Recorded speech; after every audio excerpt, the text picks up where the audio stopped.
డిమాండ్లుగా తెలంగాణ డిమాండ్లుగా చాలా కాలంగా ఉన్నాయి. సో ఈ తెలంగాణ డిమాండ్లను కేంద్ర ప్రభుత్వం ఏ మేరకు పరిశీలిస్తుంది, ఏ మేరకు దాన్ని అమలు చేస్తుంది, ఇవన్నీ ఒక హెల్తీ డిబేట్కి ఉపయోగపడుతుంది కదా. మరి కాంగ్రెస్ పార్టీ జాతీయ స్థాయిలో ఒకటి, రాష్ట్ర స్థాయిలో ఒకటి మేనిఫెస్టో ఇస్తుంది కదా సార్. మరి జాతీయ స్థాయిలో భారతీయ జనతా పార్టీ ఇప్పటికే ఒక మేనిఫెస్టో ఇచ్చింది. మరి ఆంధ్రప్రదేశ్లో కూటమిలో ఉన్న పార్టీలో ఒకటైన భారతీయ జనతా పార్టీ కనీసం అక్కడ టీడీపీ జనసేనల మేనిఫెస్టోని టచ్ చేయడానికి కూడా ఇష్టపడలేదు. పోనీ సెపరేట్గా ఏదైనా మేనిఫెస్టో ఇస్తుందా అంటే అది కూడా ఇవ్వడం.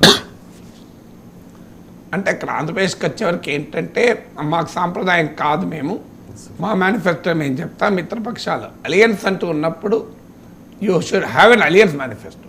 ఎందుకంటే మీ విధానాలు ఇప్పుడు బీజేపీ ఆంధ్రప్రదేశ్లో అధికారంలోకి రాదు, మనందరికీ తెలుసు. ఆంధ్రప్రదేశ్లో అధికారంలోకి వచ్చేది ఒకవేళ వస్తుందని నేనేమి ఊహాగానాలు చేయడం లేదు. ఎన్డీఏ వస్తుందని చెప్తున్నారు. అంటే వాళ్ళు ఎన్డీఏ వాళ్ళు వస్తుంది వాళ్ళు చెప్పుతారు, they have right to tell. దానికి అభ్యంతరం కాదు, ఇష్యూ అది కాదు.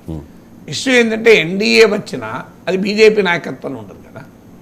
దేశంలో ఎన్డీఏ వస్తే బీజేపీ నాయకత్వంలో ఉంటుంది, కానీ ఆంధ్రప్రదేశ్లో ఎన్డీఏ కనుక అధికారంలోకి వస్తే అది బీజేపీ నాయకత్వంలో ఉండదు, అది తెలుగుదేశం పార్టీ నాయకత్వంలో ఉంటుంది. బీజేపీ ఇది ఓన్లీ మార్జినల్ ప్లేయర్. సో అందువల్ల మీ మేనిఫెస్టో, ఎన్డీఏలో చెప్పిన మేనిఫెస్టో, ఎన్డీఏ చెప్పింది దేశానికి సంబంధించింది, ఆంధ్రప్రదేశ్కి ఏం చేస్తామని చెప్పలేదు కదా. ఎన్డీఏ మేనిఫెస్టోలో విశాఖ ఉక్కును ప్రైవేటీకరించము అనే అంశం ఉండదు కదా. ఎన్డీఏ మేనిఫెస్టోలో ఆంధ్రప్రదేశ్ ప్రత్యేక హోదా అనేది ఉండదు కదా. ఎన్డీఏ మేనిఫెస్టోలో ఆంధ్రప్రదేశ్ సంబంధించిన వ్యవహారాలు ఉండవు. దేశానికి ఏం చేస్తారని ఉంటాయి, కానీ రాష్ట్రానికి ఏం చేస్తారు. దేశం కొరకు ఎన్నికలైనప్పటికీ కూడా ఆ దేశంలో మీకు ఓటు వేస్తే పార్లమెంట్ ఎన్నికల్లో ఎన్డీఏ ప్రభుత్వం వస్తే ఆంధ్రప్రదేశ్కి ఏం చేస్తారు అనేదైతే నిర్దిష్టంగా ఉండాలి కదా. అఫ్కోర్స్ రాష్ట్ర శాసనసభకు కూడా కలిసి పోటీ చేస్తున్నారు. రేపు బీజేపీకి సంబంధించిన మంత్రులు కూడా ఉంటారు, మాకేం సంబంధం లేదని ఎలా అంటారు. ఇప్పుడు ఎన్డీఏ ఆంధ్రప్రదేశ్కి విడుదల చేసిన, ఎన్డీఏ కాదు టీడీపీ జనసేన విడుదల చేసిన మేనిఫెస్టోలో కూడా అది మోస్ట్లీ అసెంబ్లీ ఎన్నికల మేనిఫెస్టో. అది అసెంబ్లీ ఎన్నికల్లో కనుక ప్రభుత్వం ఏర్పడితే మేము ఇంకో ఈ స్కీములు అమలు చేస్తాం, షణ్ముగ వ్యూహం, సూపర్ 6 అని.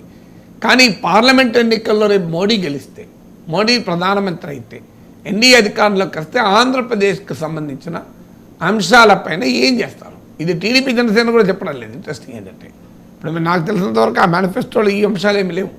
కేంద్రం సహకారంతో ఈ సంక్షేమ పథకాలు అమలు చేస్తాం, సూపర్ 6 అమలు చేస్తామని ఉంది తప్ప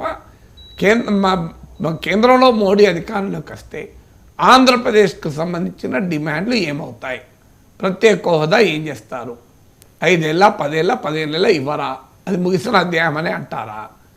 సో రాజధాని విషయంలో కేంద్ర ప్రభుత్వం ఏమైనా జోక్యం చేసుకుంటుందా చేసుకోదా, ఇదొక అఫిడవిట్ వేసి మేము చేసుకోమని చెప్పారు.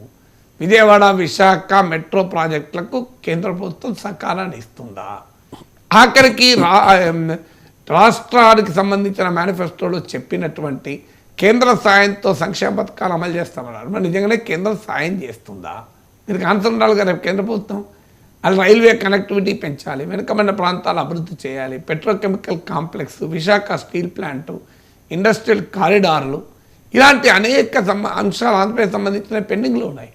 సో ఆ పెండింగ్లో ఉన్న అంశాలు, విశాఖ రైల్వే జోను, వీటిని ఏం చేస్తారు. కేంద్రంలో మళ్ళీ ఎన్డీఏ ప్రభుత్వమే వస్తే ఏం చేస్తారు, ఈ 10 ఏళ్లలో ఎందుకు చేయలేదు, వీటికి ఆన్సర్ ఉండాలి కదా.